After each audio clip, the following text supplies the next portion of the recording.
वंदे मातरम साथियों। पिछली बार हमने गाँव का किस तरह से विकास किया जाए उसके ऊपर चर्चा की थी। आज हम उस चर्चा को आगे बढ़ाते हुए अ, इस बात को समझने का प्रयास करते हैं कि कैसे ये किया जा सकता है। वस्तुतः गाँव का विकास, खेती-बाड़ी का विकास और पशुपालन, ये तीनों आपस में एक साथ में जुड़े हुए हैं।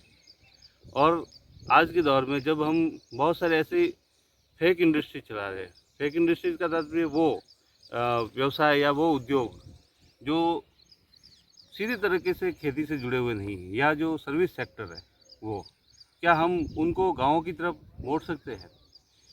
उसको गाँव की तरफ यदि अगर मोड़ा जाए तो गाँव का विकास भी होगा और उसके साथ साथ वो सारे फेक इंडस्ट्री भी चलते रहेंगे जो सर्विस सेक्टर है, या जो ऐसे क्षेत्र जो खेती-बाड़ी से सीधे जुड़े हुए नहीं हैं। 2005 के आसपास भारत के पूर्व राष्ट्रपति और वैज्ञानिक डॉक्टर एपीजे अब्दुल कलाम ने एक पुस्तक लिखी थी जिसका नाम है इंडिया 2020, यानी भारत 2020। उस किताब के अंदर उन्होंने गाँवों के विकास के लिए एक मॉडल बताया था जो पूरा मॉडल है।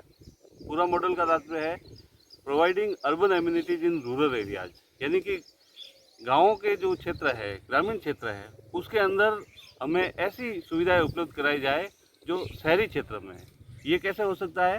20 या 25 किलोमीटर के दायरे में जो गांव आते हैं, उन गांवों का एक क्लस्टर बनाया जाए। उस क्लस्टर के अंदर वो सारी सुविधाएं प्रदान की जाए जो किसी शहरी क्षेत्र में होती है। जैसे चिकित्सा की सुविधा है, वो किसी एक चयनित गांव के अंदर दी जा सकती है। इसी तरह से दूसरी जो सुविधा है, जैसे शिक्षा की है, वहाँ पर एक उच्च शिक्षा का जो केंद्र है, जिसे हम महाविद्यालय कहें या जो उच्च माध्यमिक विद्यालय है, वो किसी एक गांव के अंदर बनाया जाए ताकि आसपास के बच्चे जो है वो आकर के वहाँ पर अपने विषय की शिक्षा को प्राप्त कर सकते हैं। इस तरह से हर एक गाँव के अंदर, क्योंकि वहाँ पे कृषि का कार्य होता है, इसलिए कृषि उत्पाद को रखने के लिए बड़े वेयर हाउस बनाए जा सकते हैं, जहाँ पे उनके कृषि उत्पाद को जब तक वो नहीं बेचते सुरक्षित तरीके से रख सकते हैं, उनकी जो है वो देखभाल भी कर सकते हैं, क्योंकि वो उसके अपने क्षेत्र में गाँव के अंदर ही है। इसी तरह से जो पशु उत्पाद है, जैसे दुग्ध है या जो और भी इस प्रकार के उत्पाद है जो बहुत ही जल्दी ख़राब हो जाते हैं, लूज कंज्यूमिंग प्रोडक्ट है, उन सबको भी इसी तरह से वहाँ पे प्रशिक्षण के साथ में रखा जा सकता है। इस प्रकार के केंद्र बनाए जाने चाहिए। और तीसरी जो सबसे महत्वपूर्ण आवश्यकता है, वो हर एक गाँव के अंदर एक ऐसा केंद्र बनाया जाए, जिस प्रकार से आज कृषि विज्ञान केंद्र काम करते हैं, उसी तरह से गांव के अंदर एक ऐसा केंद्र हो जो कृषि से संबंधित, जो पशुपालन से संबंधित समस्याओं का निराकरण उस व्यक्ति के गांव के अंदर ही करे। वहीं पर उसको सारी सुविधाएं उपलब्ध हो, उनको उन्नत बीज कौन कौन से मिलने चाहिए, कौन कौन से उर्वरक उनको काम में लेने हैं, वो सारे जो सुझाव है और वो सारे जो उत्पाद है उनको गांव के अंदर वहीं पर उपलब्ध कराया जाए। और उस गांव के लोगों को ही, जो पढ़े लिखे हैं, उन युवाओं को उस केंद्र को संभालने की, उसको चलाने की जिम्मेदारी दी जाए, तो गांव का विकास हो सकता है। जब किसी व्यक्ति को अपने गांव के अंदर ही वो सारी सुविधाएं जो उसको आवश्यक है वो मिल जाएगी, तो वो अपना गांव क्यों छोड़ेगा। तीसरी चीज़ मैंने आपको बताई कि जो फेक इंडस्ट्री है, इस प्रकार के व्यवसाय जो सीधी तरह से कृषि से जुड़े हुए नहीं है, या जिनका केंद्र एग्लोरमेंट जो शहरों के अंदर हो गया है, उसको गाँवों की तरफ किस तरह से मोड़ा जा सकता है। उनको गाँवों के अंदर हम तभी ले जा सकते हैं जब उनके यहाँ पर उत्पादित वस्तु की जो लॉजिस्टिक वैल्यू होती है, जो एक कीमत होती है उसको बाज़ार तक पहुँचाने की, उस पर कोई फ़र्क नहीं पड़ेगा। इसके लिए हमें पूरा आधारभूत ढांचा विकसित करना पड़ेगा। बिजली की सुविधाएं हर गांव तक पहुंचानी होगी, और इसके लिए हम जो है वो सोलर पैनल का उपयोग कर सकते हैं। गांव की जो बिजली की आवश्यकता है, जब अगर हम एक यूनिट के रूप में देखें, तो वो इतनी अधिक नहीं हो सकती जितनी एक शहर की होती है। इसलिए वहाँ पर सोलर पैनल से इसका विकास किया जा सकता है।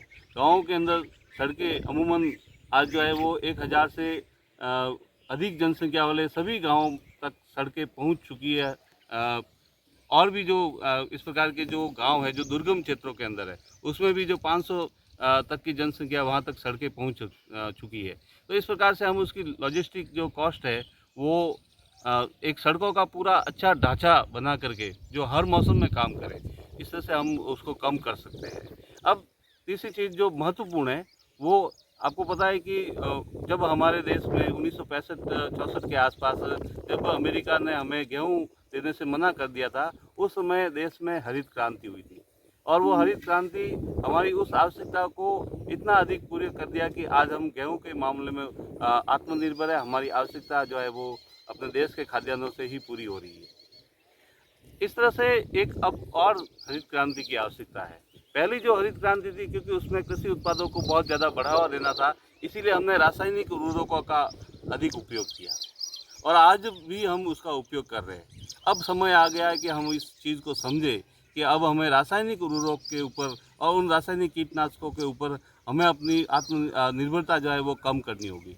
लेकिन ये व्यावसायिक सोच के कारण नहीं होगा, क्योंकि अगर हम आज के दौर में जैविक खाद को अगर हम अपनाते हैं तो उसकी जो कॉस्ट है वो ज़्यादा आएगी, क्योंकि हम प्रारंभिक दौर में अगर इसको शुरुआत करते हैं तो इसकी कॉस्ट निश्चित रूप से ज़्यादा आएगी। इसको तभी कम किया जा सकता है यदि हम अपने खुद के लिए जो उत्पाद उगा रहे हैं उसमें अगर हम जैविक खाद को उपयोग करें। इसका मेरा तात्पर्य ये है कि हर एक व्यक्ति जो अपने लिए भोजन की जो आपूर्ति करता है, चाहे वो सब्जी है, दूध है या खाद्यान्न है, वो सारा अपने लिए खुद उगाए, तभी ये होगा। क्योंकि जब व्यक्ति बेचता है तो वो इस बात को महत्व नहीं देता कि वो किस तरह से उगाया गया है, वो अधिक से अधिक उत्पादन प्राप्त करना चाहता है ताकि वो अधिक से अधिक मुनाफा कमा सके। इसीलिए वो रासायनिक उर्वरकों का, कीटनाशकों का उपयोग करता है ताकि उसकी फसल बिगड़े नहीं, अच्छी फसल प्राप्त हो, भले ही उसमें बहुत सारे रसायन मिले हुए। लेकिन जब वो अपने खुद के खाने के लिए काम में लेता है तब वह इन चीज़ों को देखेगा कि वह न बल्कि अच्छी गुणवत्ता की हो, बल्कि वह पौष्टिक भी हो, उसमें रासायनिक जो जहर है वो नहीं हो। तो इस प्रकार से हर एक व्यक्ति जब अपने खुद के लिए उगाएगा तब वह जैविक रूप से उगाना पसंद करेगा और इस प्रकार से हम जैविक खेती को बढ़ावा दे सकते हैं। ये तभी हो सकता है जब वो व्यक्ति अपने खुद के लिए खुद उगा रहा है। इस प्रकार से हम जैविक खेती के ऊपर अगर हम निर्भर हो रहे, आज अगर हम भारत में देखें तो सिक्किम जो राज्य है वो एक ऐसा राज्य है जो इस मामले में सबसे आगे है। उसने जैविक खेती को बढ़ावा दिया और आज स्थिति ये है कि वो पूर्णतया जैविक खेती के ऊपर निर्भर है। वहाँ पे किसी भी प्रकार का रासायनिक उर्वरक या कीटनाशकों का उपयोग नहीं किया जा रहा है। ऐसा इसीलिए हो पाया क्योंकि वहाँ के सभी जो गांव है वो अपने उत्पादों के लिए, कृषि उत्पादों के लिए पूर्णतः आत्मनिर्भर है। फिर से मैं एक बार कहना चाहूँगा, जब अमूल के रूप में एक ऐसा ढांचा विकसित किया गया जो दूध को, जो कि एक बहुत ही जल्दी ख़राब हो जाने वाली चीज़ है, और उसको एक सहकारी मॉडल के तौर पर शहरों तक उसको पहुंचाया। जब हम दूध के लिए ऐसा कर सकते तो हमारे खाद्यान्नों के लिए हम क्यों नहीं कर सकते? वो तो उससे भी लंबे समय तक रखे जा सकते हैं। तो इस बात को हमें समझना होगा कि जब तक हम अपने गाँवों को आत्मनिर्भर नहीं बनाएंगे, अपने देश को विकसित नहीं कर सकते। धन्यवाद।